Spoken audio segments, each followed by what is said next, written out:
Hey, hey, happy Friday. You're watching WCCB News Now. I'm meteorologist James Scott. It's July 5th. Did I mention it's Friday? And here's what you need to know weather-wise. Hey, let's start with the big headline. That's Hurricane Beryl roared ashore the Yucatan Peninsula in Mexico as a Category 2 storm with winds approaching 110 miles per hour. Now, as of the latest update that came in at 8 o'clock, winds down to 100 miles per hour. So going from a high-end Cat 2 down to a low-end Cat 2. Of course, now that it's over land, we'll continue to weaken as it treks westward, but do keep in mind it heads back over open water in the southern Gulf of Mexico and then makes a close approach, likely making landfall somewhere along coastal Texas into northern Mexico. Keeping a close eye on that because, again, as it moves over very, very warm ocean water, that's a lot of fuel for re-strengthening. Definitely want to keep a close eye on Beryl, as we have been for the better part of the past week. Let's take a live look, though, into Rock Hill, 9:15 o'clock. Temperatures in the mid to lower 80s. Folks, it's going to be hot. Hot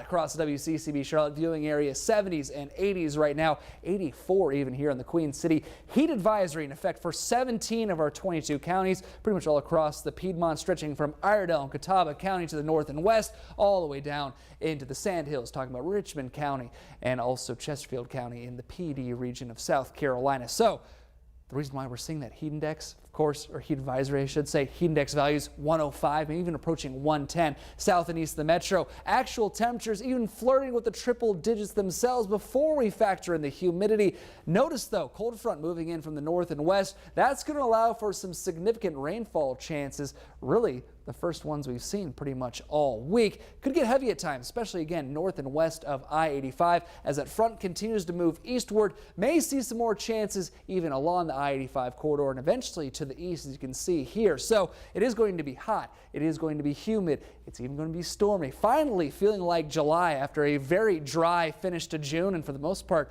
pretty dry start to July as well. Significant rain chances over each of the next 7 days. Highs in the upper 90s today, going to the upper 80s and lower 90s for much of the week ahead. Rachel? Thank you, James. Developing news this morning. 4 people are hurt after 3 separate shootings overnight. The latest happened on West Trade Street in Uptown around 3 o'clock this morning. One person was taken to the hospital with life-threatening injuries. We're asking police about any suspects or arrests. Police are also responding to a shooting on Babbling Brook Way in West Charlotte. This happened around 1:30 this morning. 2 people were taken to the hospital, one with life-threatening injuries and one with minor injuries. Finally, one person was taken to the hospital with life-threatening injuries after a shooting on Norwood Drive in West Charlotte around 11 last night. We are still asking police about all these this morning. Tune in tonight to WCCB News at 10 for the latest. Also developing this morning, 3 fires overnight. Thankfully, everyone is okay.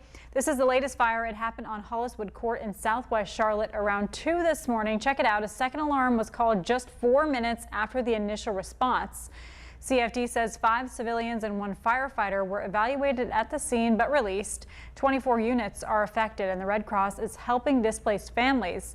The cause of the fire is still under investigation.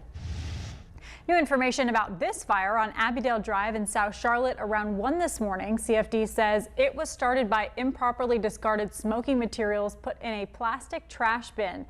The home had no working smoke detectors and the person living there was alerted thanks to neighbors banging on their door. 1 firefighter was treated on this scene. And CFD says improperly discarded smoky materials or fireworks along with human error led to this fire. This one on Lakeview Drive in East Charlotte. 3 people living there have been displaced. Again, they were not hurt.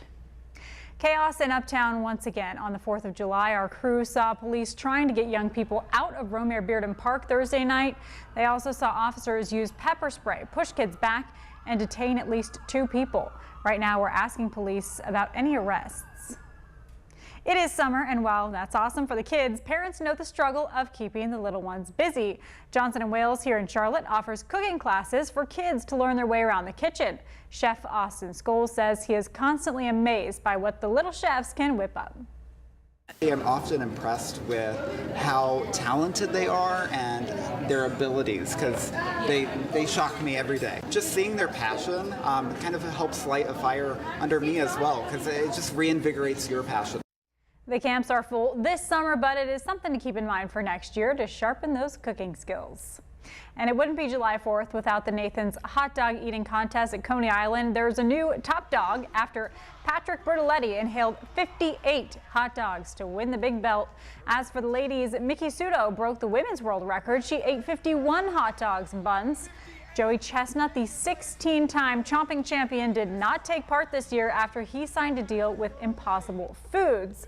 But Chestnut did compete separately with U.S. Army soldiers at Fort Bliss yesterday, managing to take down 57 hot dogs in just 5.5 minutes. That's not as many as the Nathan's champion, but Chestnut did it in just about half the time. So pretty impressive there.